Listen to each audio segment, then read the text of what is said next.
5 साल के बालक को किसी भी चीज का बोध नहीं होता है, माँ बहन उसके सामने चाहे नग्न अवस्था में हो,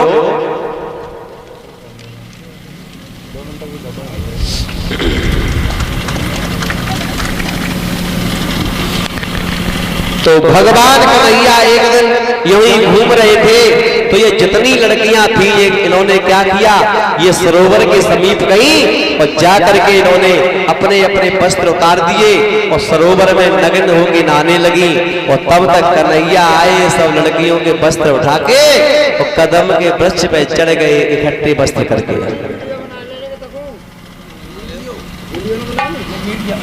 और तब तक एक लड़की कहने लगी, ओरी बहन हमारे वस्त्र कहाँ हैं? अभी तो यही रखे थे और पता नहीं हमारे वस्त्र कौन ले गया। तब तक दूसरी लड़की की निगाह पहुंच गई कन्हैया के पास, बोली ओरी बहन देख हमारे वस्त्र और कोई नहीं ले गया, ये कन्हैया कदम कर वृक्ष पर चढ़ा है, यही ले गया है। एक लड़की बोली, श्याम तुम बड़े निर्लज्ज हो, बड़े बेशरम हो, हमारे वस्त्र हमें दे दो। और बोलिए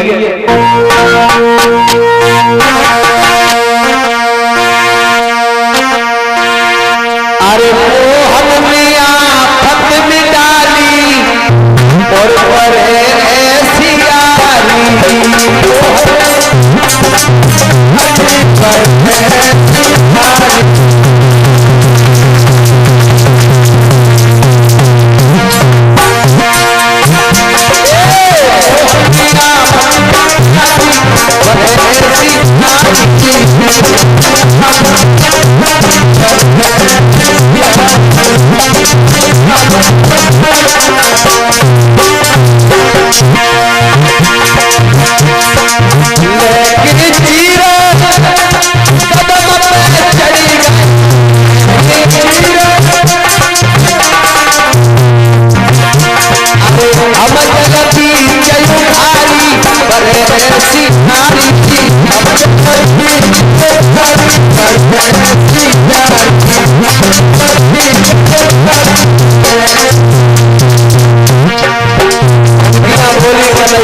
जवाब दिया है कन्हैया हमें हमारे वस्त्र दे दो ना।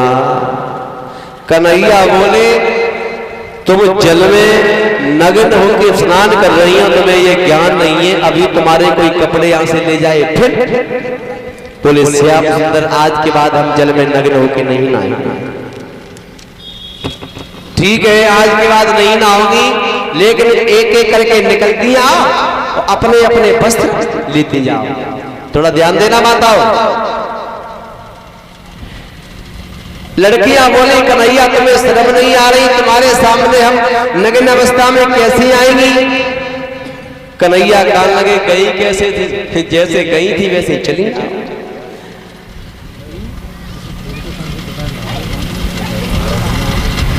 अब एक लड़की कहने लगी बहन तुझे नहीं मालूम है, अब तो अकेलो ही है, दूसरो ना है, जल्दी निकल चले। तीसरी कहने लगी हम जल में चाहे मर जाए चाहे सड़ जाए चाहे गल जाए हम नहीं जाएंगी। और तब तक बाद में भगवान कन्हैया बोले अपने अपने वस्त्र लो, लेकिन आज के बाद ये संकल्प करो कभी जल में नहाऊंगी नहीं नग्न होंगे। क्योंकि माताओं बहनों हमारी माता बहनों को कभी जल में नग्न अवस्था में नहीं नहाना चाहिए। जल के रहने वाले जो वरुण देवता है उनका अपमान होता है।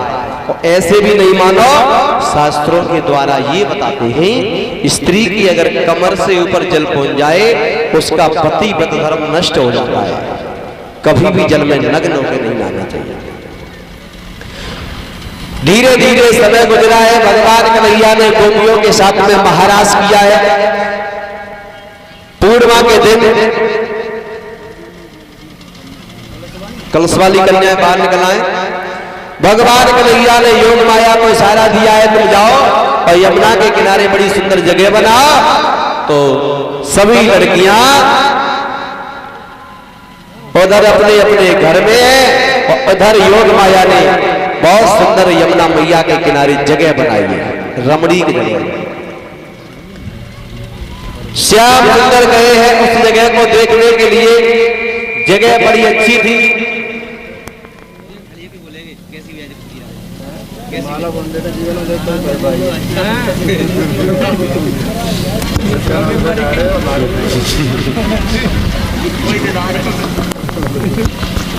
और ये